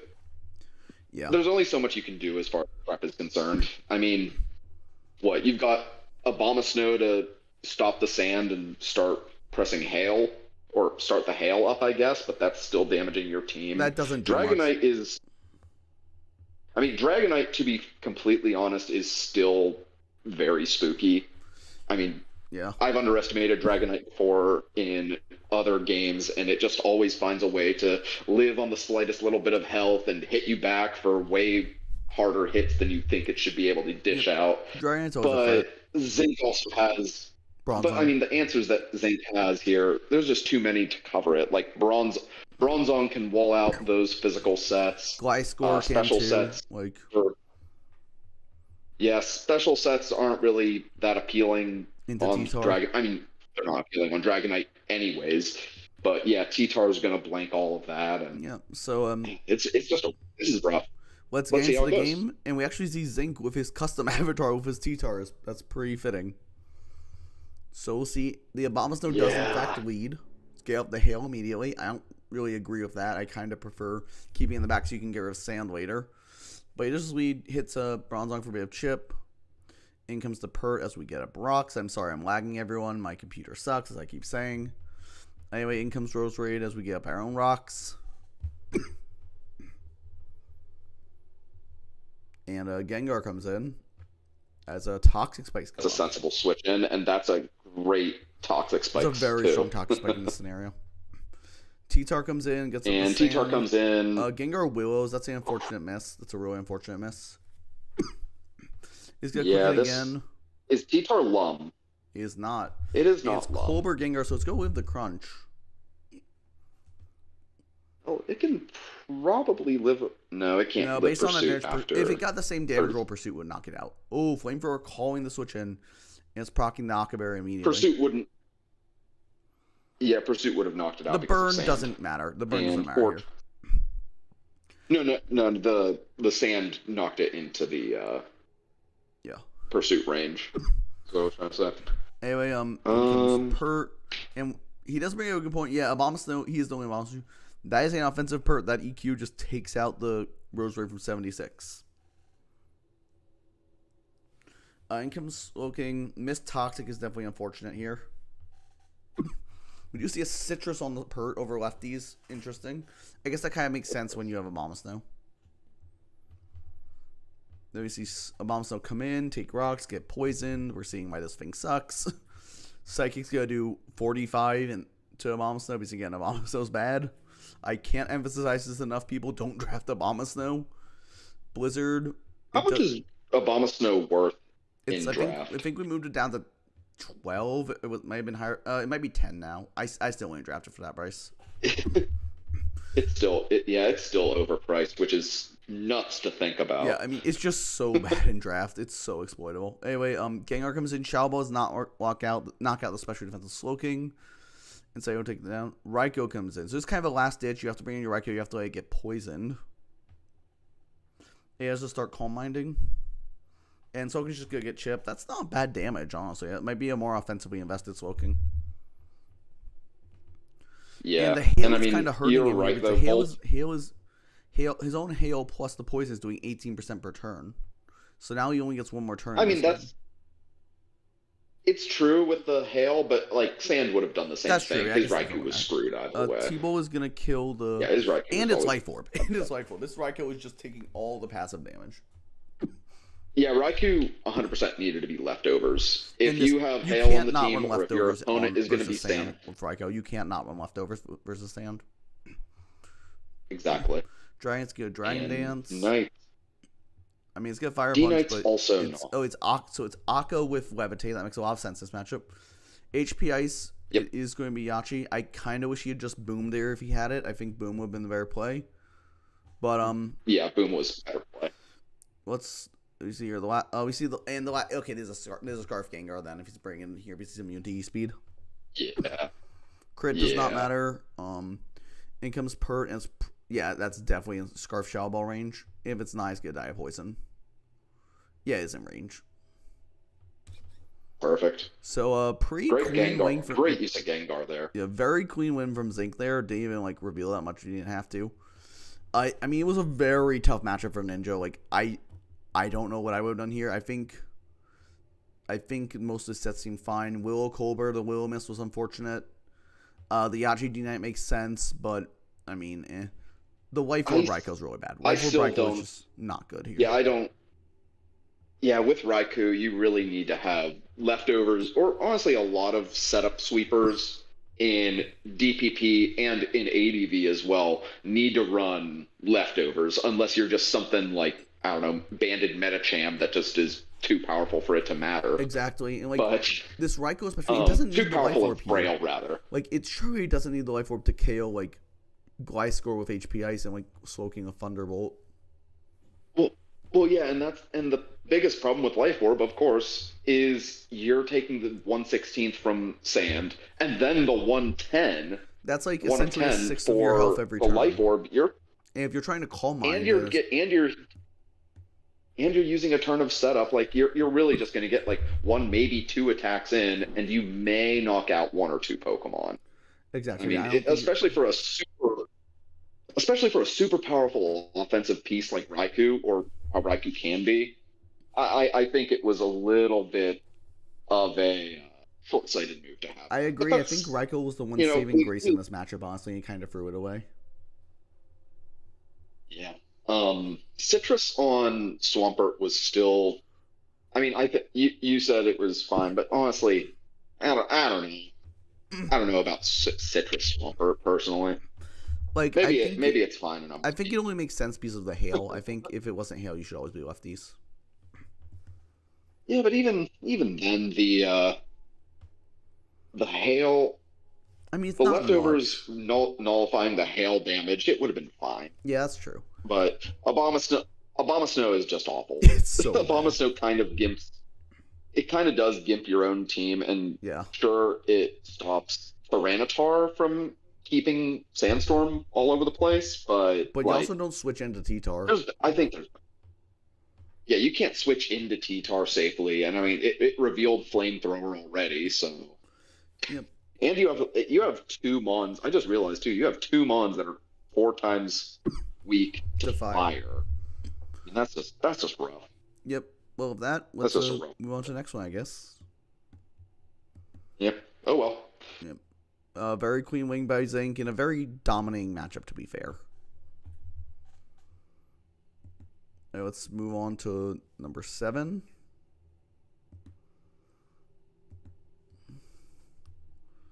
So let's go over here. Take a second to load. And we have Ace versus Violet River. Ace has a very interesting team with triple steel and like a Chansey jump buff. And on the other hand, Violet River has like a Gengar with like 0 counterplay unless you bring the Chansey, and the Chansey just lets in Mammal Swine to quick a button. I guess Scarm Chance is a core, but I don't love it here. And Heatran kind of beats both of them anyway with Taunt. Yeah, I love using. Well, okay, love is a bit of a strong word, but Chansey really does just in these earlier generations feel like Blissey, just a little weaker and can't like Calm Mind effectively. Yeah, pretty much. To sweep at least, but against a physically inclined, well, yeah, 3 physically inclined Pokemon in Crawdaunt, Regirock, and Mamoswine. I'm not counting Scyther because personally I don't value Scyther all that much. I agree. But yeah, those 3 physical attackers there are going to just be able to switch in on Chansey and hit him super hard. Like Mamo doesn't really care about getting poisoned. It's immune to Thunder Wave, so it has 2 really good points of entry. Yep. Both that and Regirock have high health, so Seismic Toss isn't really a threat to them. Regirock, from my understanding, has rest a lot of the time. So it can, yeah. If it gets poisoned or paralyzed, it doesn't matter, and it's just going to slap it with superpower, which brings in Dusclops. But what does Dusclops do? Because it kind of just sits there and does nothing. I will say... I mean, I'm... Good? I do think there are some saving graces for Ace here. There's a very strong Lucario matchup specifically. Because like Bullet Punch does a ton to Gengar. Gengar's to run a Tub Bulk if it wants. Which, to be fair, Gengar can run a Tub Bulk because you don't respect the fucking jump off. And you might not even respect the Gliscor, so you might just run enough like speed for Lucario. And then like run a ton of bulks you would plus 2 Bullet Punch. But if like you get rid of the Gengar, there's really not much that can take on Luke. I guess like Celebi, but again, Celebi like doesn't... I mean, it's like Cracker of Power, but still, that's like the one saving grace I've ever seen in this match was Lucario. Maybe like an offensive Yachi Gliscor could also do something with, I guess, D. I don't know. But I think Violet has a pretty solid... Assuming Blastoise doesn't come through.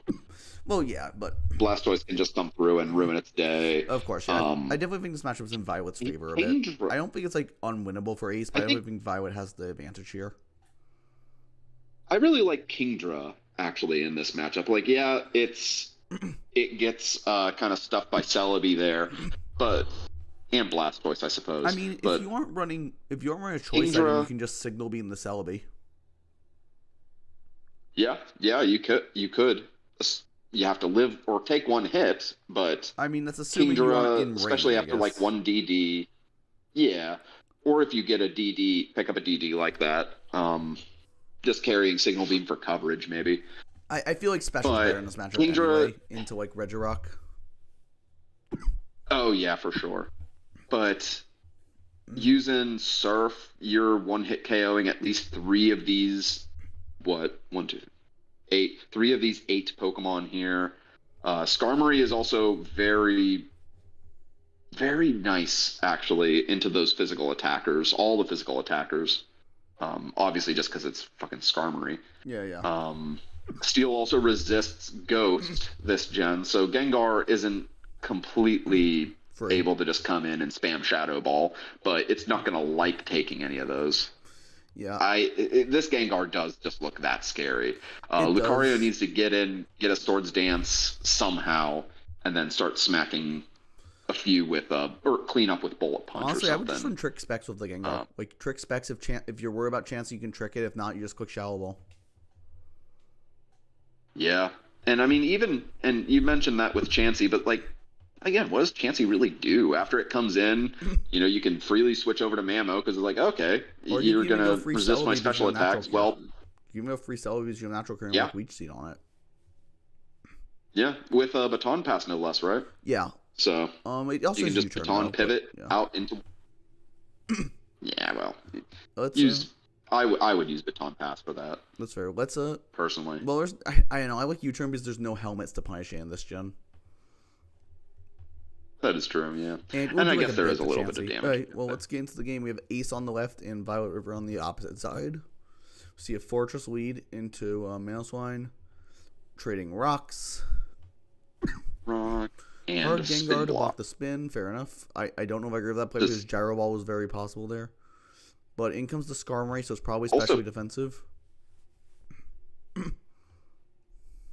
He may have been predicting payback, so he switched Blastoise in to take the payback or something. That's possible. But they both spin block. But we see the foresight on Blastoise. Very smart here. Very good. Nice.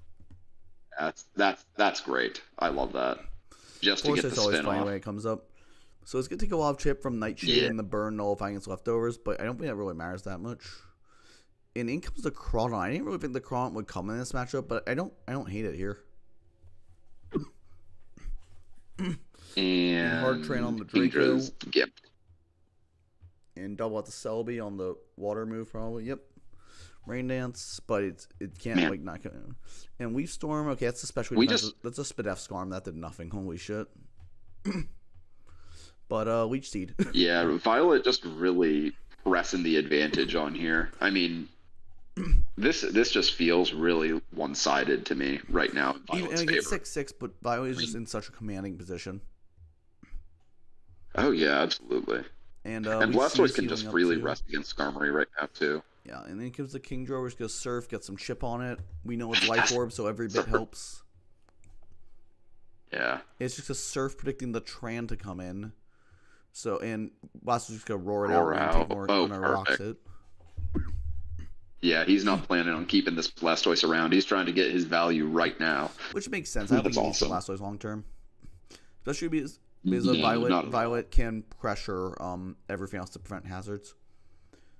In comes Gengar, and you're just gonna click the HP Fire for I assume. It does have Icy Wind. That's nice. Oh man, this Gengar is so awesome this right might now. Just be the end of the game. HP Fire, yeah. Lucario comes in. Yeah, this is just bad. Oh, it's Scarf. Okay, fair enough. It's not the end of the game. It's Scarf Lucario with Crunch, not the end. Oh man. But it might be now. But now we know it's banded, and Crawdon just clicks. Dragon Dance.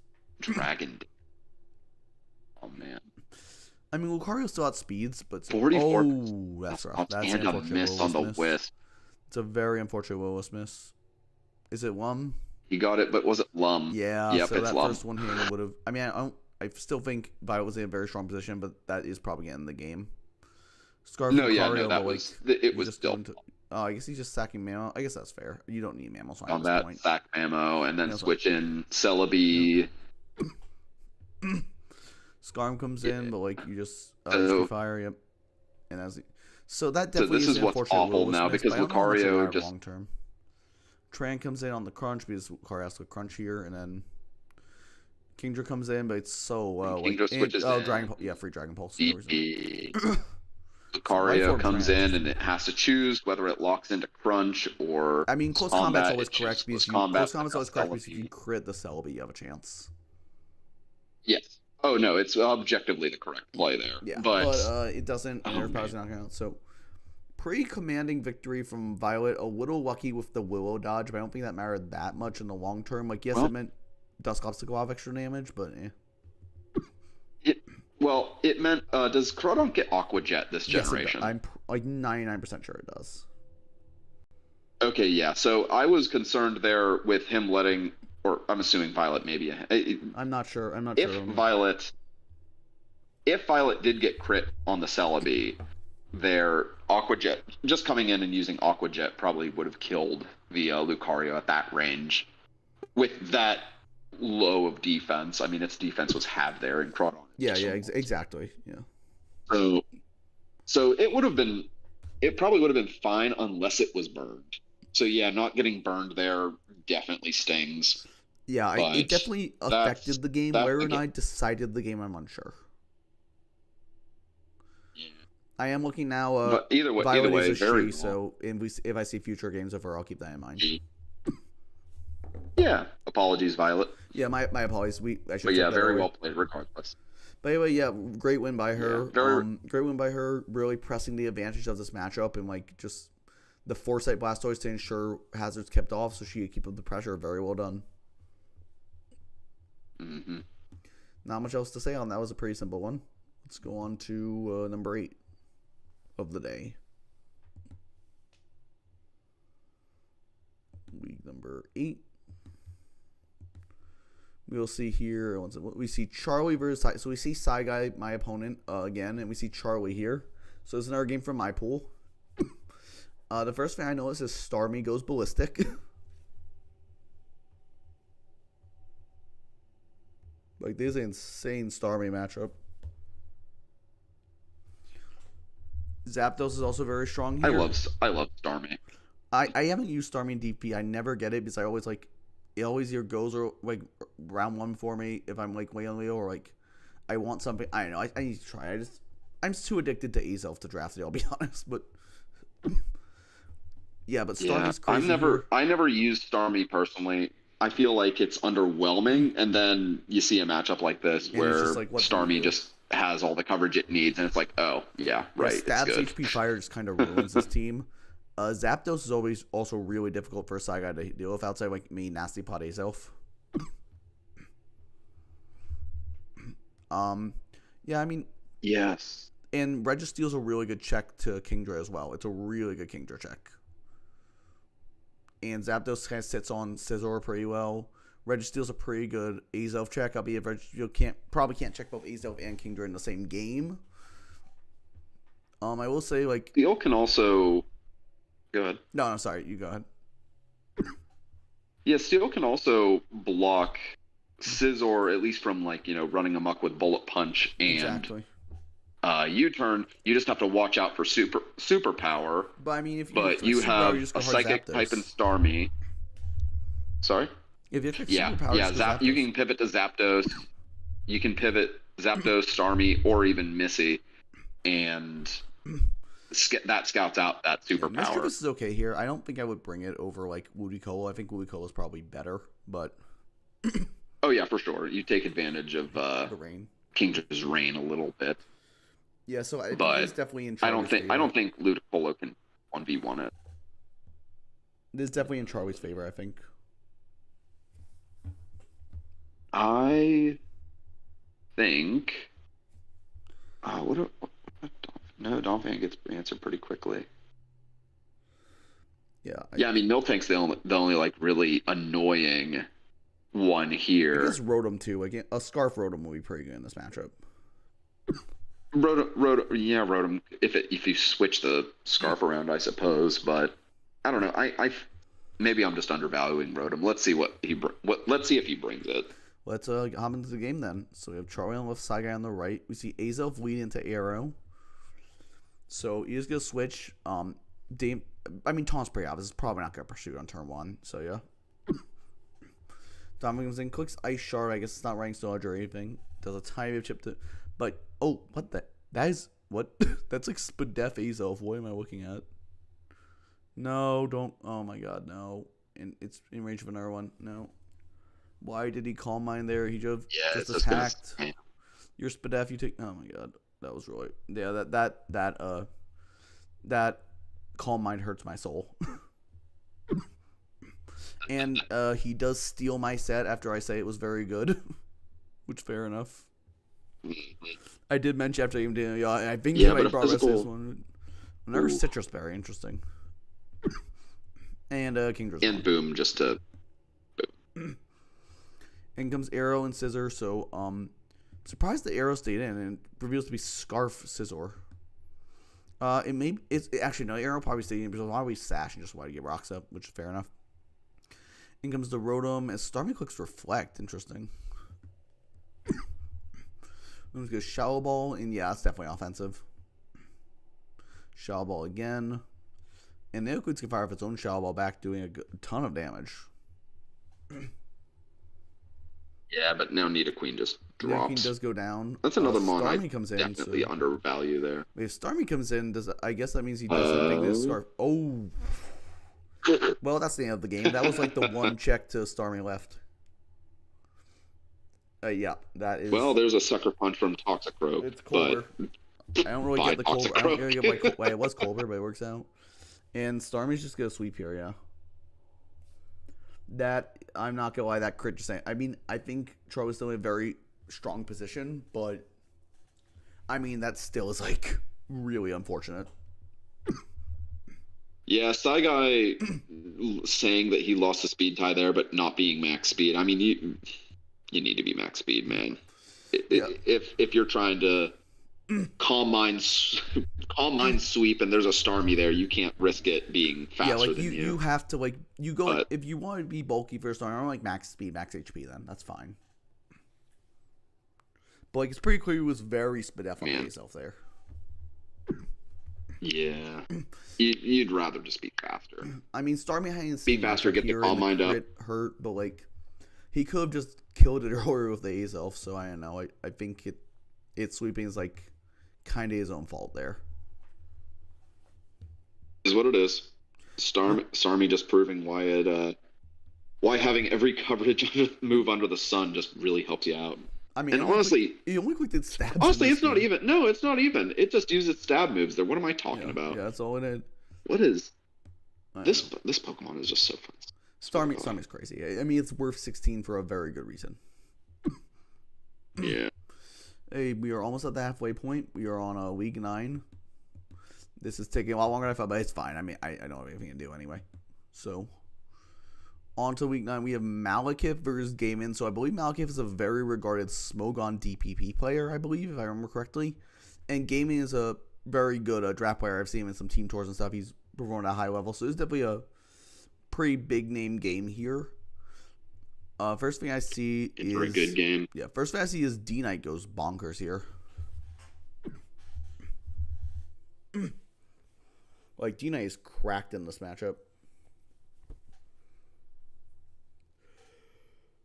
I like it.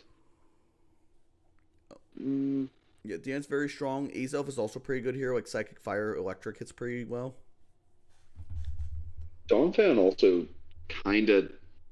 I mean, it doesn't look like Donphan really likes anything here either. I mean, most of the stuff that it can hit super effectively, it gets super effectively hit on its special side, so that's bad. Yeah, Donphan, even if you spin with Donphan, it's bringing the Uxie and you can't do anything, and they just get the rocks back up. Yeah. Blissey's nice. I think it's Cacturn. I'm just seeing the Cacturn there. I do think Kingdra is pretty good here. You probably have to run physical because of Blissey, but it's pretty good here if you can chip the Melodic and the Bronzong enough. Mm-hmm. Yeah, I don't think chipping Bronzong is that hard for this team, honestly.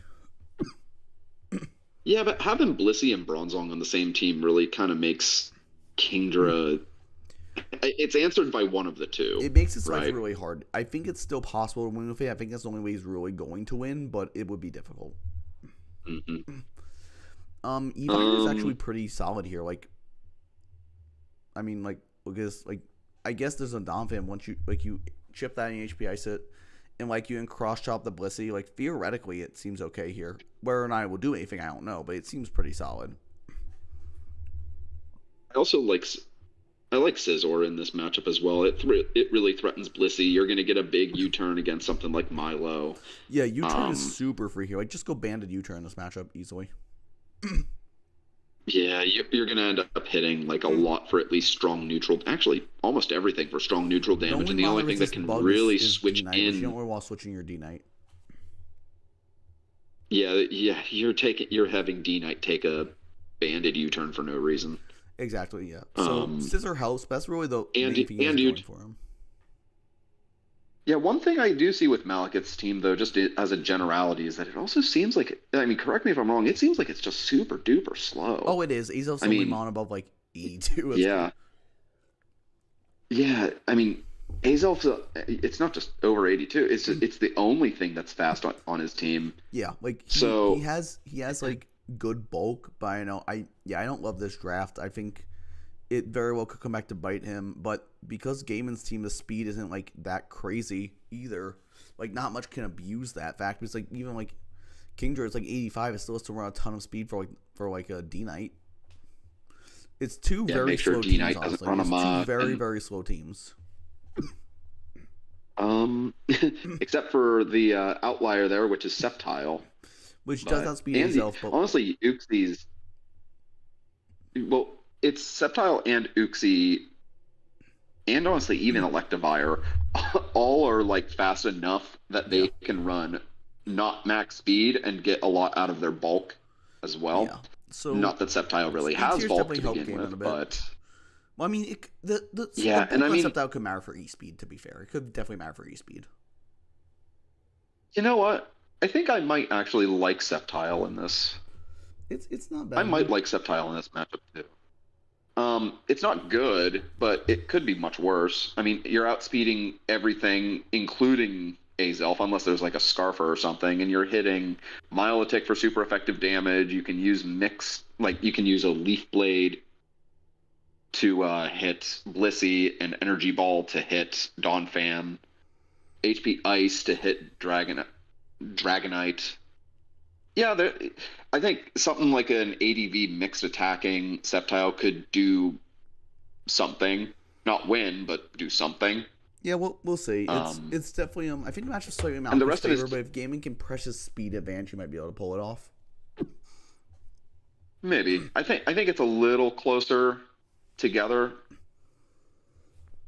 Yeah, we'll see. We'll see. It's probably still Malekith who wins this. I mean, yeah, you've got a lot of stuff that just walls Gaiman's team.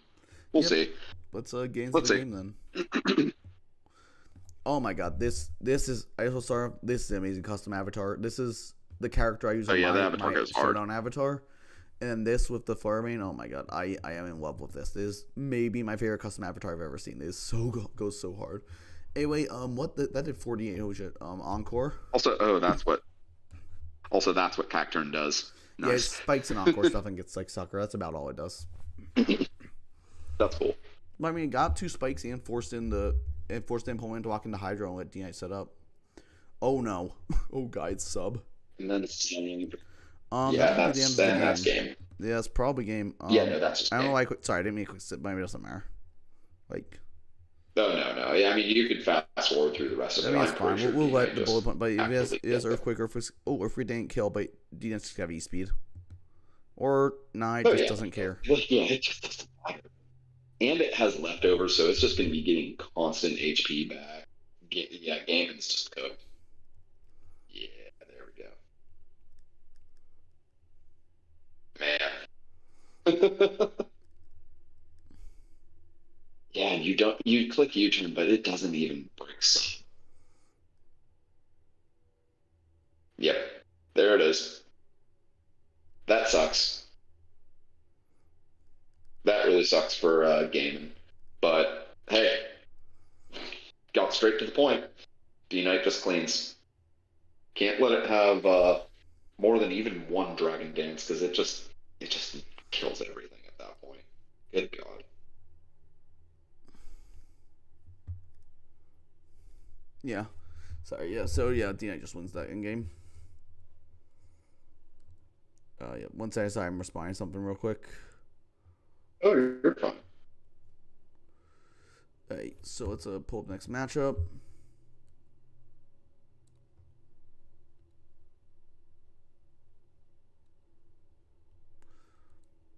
Let me real quick. Sorry, I'm responding to something real quick. Sorry, I know it's a little unprofessional stream, but it's fine.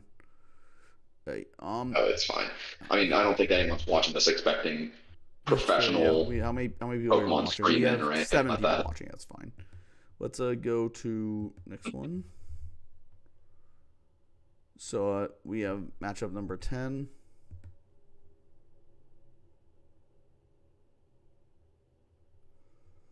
We have Paul versus Lance.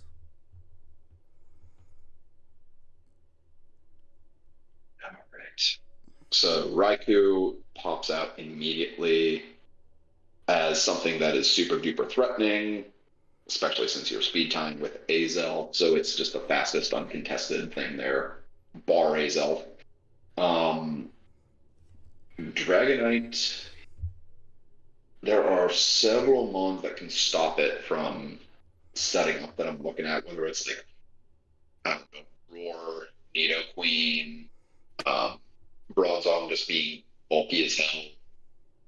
Hell, even Hariyama with something like Ice Punch could just stuff it. So D-Knight's going to have a little bit of trouble sweeping here, I think.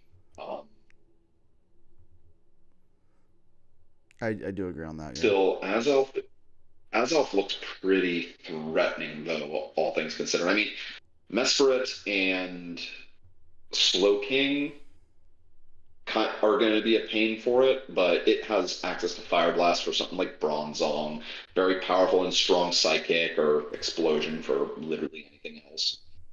Or for those two, but honestly, I think if you're Explosion on Mesprit or Nidoking, you're kind of trading down.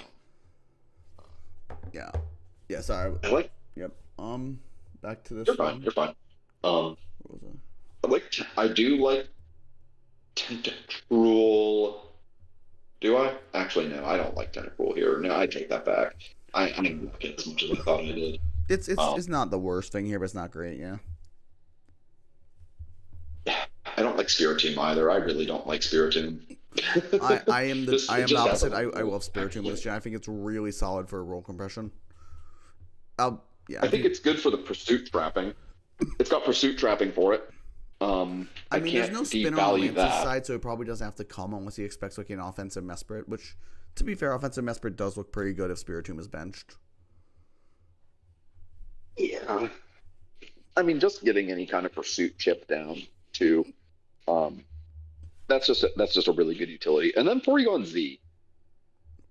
I don't know what Porygon Z does. It quicks normal moves. But it's fast and it's powerful. It quicks normal moves and there's a Bronzong. It's going to come in. It clicks normal moves. There's a Bronzong. But if Bronzong's not there... Well, yeah. If you chip Bronzong, Scarf looks really strong. If you chip Bronzong, Scarf looks really strong. I mean, you don't even need to use Scarf. You can just use Specs if you're brave enough. That's fair. If you aren't worried about the Raikou, that's true. Mm-hmm.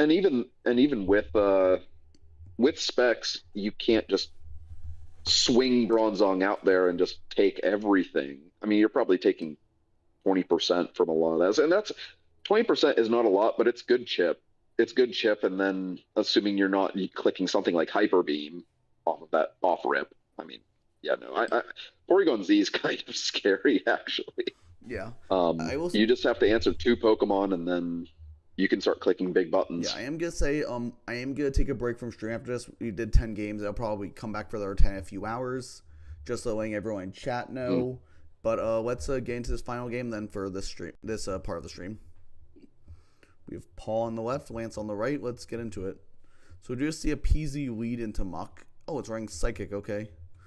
And it's not download though. Why would you? Whatever. Berkeley does a ton, and it's a special defensive Muck. In comes the Marowak and Ice Punch. It's sub, okay. Well, I mean, yeah, I wouldn't expect the Muck to be clicking Ice Punch there either, so that makes a lot of sense. In comes the Bronzong. It's good. It's like it. And the Bronzong is faster. Okay, this is like a minus speed Marowak. He sacks the Bronzong, which I don't agree with at all. Like, you outspeed, you need to kill this thing. Like, why would you not just kill it when using your Bronzong means you lose to PZ? Well, I mean, it was really well anyway, but... Yeah, in comes a Spiritomb, so he can pursue... He can just do whatever he wants here, really. Toxic, is it like a... He is a setup set. Calm Mind almost always runs Rest on Spiritomb. So, that's just sub, and yeah, he's Rest. He's Calm Minding again. Oh, yeah. It's going to protect, but it doesn't matter. Why are you protecting? I mean, he probably is like... He just wants to left. Okay. He's Toxic. He wasn't thinking about Rest, probably. He gets the double, the 50% double. It's very funny. Wait, does he not have Rest? He went I mean, for he the has to triple. rest Okay, now. you had to attack there. What? Yeah. It's chest though, fair enough. I mean, usually I prefer rest lefties. I'll be honest on this thing. That's just me. Yeah, I'm just gonna skip through this. This is pretty boring. Just skip through this for a while until something Hariyama comes in as we cook rest. Hariyama doesn't do everything else. It's running Foresight, which actually could. Nope, it's gonna Ice Punch. It's gonna do nothing. Dude, Foresight Hariyama for the Spiritomb would be nuts. I think but that yeah, would. Whirlwind Honestly, is much better. I probably would run. I think I would always run because there's nowhere good fighting resist on this team. Well, there's Tentacruel. Tentacruel does not take close combat from Hariyama very well. Yeah, no, it doesn't. Yeah, anyway, Raiko's gonna do Raiko things now. Thunderbolt comes, but good. Spiritomb comes back in, which I mean, I guess we'll see. Oh no, that's too good. Never mind. But he just gets fire of attack. Oh, that's a huge crit. Wow, that's unfortunate. Nice. That's all right, a big so crit. Raikou drops here. Yeah, that crit's very rough for Lance. In comes Dragonite. It's got Earthquakes. Oh, that's like a Fizz Def Hariyama, which I guess it kind of makes sense. It does have Whirlwind after all. Let's go Roost here, and that means that Roost Ice is actually set up. Oh wait, no, not. it can still set up on this. It's gonna be doing less than 50 with Ice Punch. I mean, if it gets a crit, obviously, or a freeze. Another crit. Yeah, that's what I meant. Yeah, you're playing with fire with the freeze. Yeah. And crit. Done. No, it wasn't even a crit. It just didn't roost that turn. It wasn't a crit. That wasn't even crit. Psychic. Oh man. In comes Mesprit. We do reveal Shadow Ball. Mesprit's good. I mean, it doesn't matter. Mesprit Toxic does not matter. It's 2-8. Ace-Up wins probably. Yeah, no Ace-Up queens here. Yeah, I'll just get through this. Yep. No, Psychic. Yeah, I mean, I guess you could say it would have been Shao Psychic, but who cares? You have the last 2 months. This thing can't win the end game on its own. Yeah. Especially with PZ in the back. Yeah, PZ. I mean, PZ and Spiritomb, yeah. So, pretty good win from Paul. Paul the Convincer with a convincing victory. How very funny. I don't really get some of Lance's plays. I really don't get some of what he did. I don't really get the prep that much either. But, I think we're going to call stream there for now. I will be back in a few hours for the next 10 games. Thank you, Turo, for joining me. And, chat, I will see you later. Have a great rest of your day. I'll be back in a few hours.